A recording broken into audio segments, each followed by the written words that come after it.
ഇപ്പോൾ BJP നേതാവ് സുരേഷ് മാധ്യമങ്ങളെ കാണുന്നുണ്ട്. ആനന്ദിന്റെ ആത്മഹത്യയുമായി ബന്ധപ്പെട്ട് പാർട്ടിയുടെ പ്രതികരണം.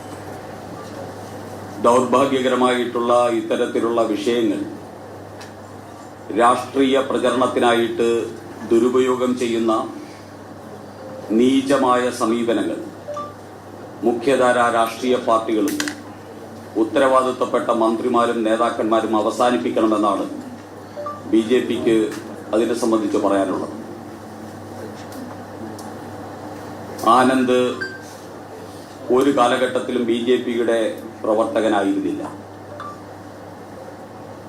അദ്ദേഹത്തിന് BJPയുടെ ചുമതലയും ഉണ്ടായിരുന്നില്ല. അദ്ദേഹം BJPയുടെ സ്ഥാനാർത്ഥി പട്ടികയിൽ വന്നിട്ടുള്ള ആളുമല്ല. BJPയുടെ സ്ഥാനാർത്ഥി പട്ടിക ജനാധിപത്യ രീതിയിൽ ഏറ്റവും മാതൃകാപരമായിട്ടാണ് തയ്യാറാക്കുന്നത്.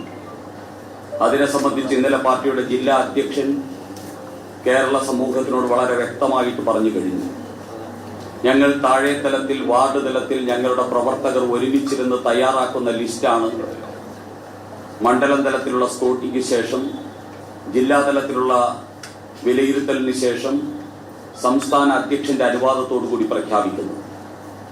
ഇത്രയും ജനാധിപത്യപരമായിട്ടുള്ള ഒരു പ്രക്രിയ BJPയിൽ അല്ലാതെ മറ്റൊരു രാഷ്ട്രീയ പാർട്ടിയിലും നടക്കുന്നില്ല എന്ന് BJPക്ക് അഭിമാനത്തോട് പറയാൻ സാധിക്കും.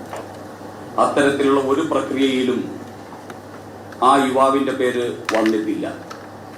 അങ്ങനെ വരാനുള്ള ഒരു സാഹചര്യവും അദ്ദേഹം BJP പ്രവർത്തകനെന്ന നിലയിലോ നേതാവെന്ന നിലയിലോ അദ്ദേഹത്തിന്റെ പേര് വരാവുന്ന ഒരു സാഹചര്യവും നിലവിലുണ്ടായിട്ടില്ല.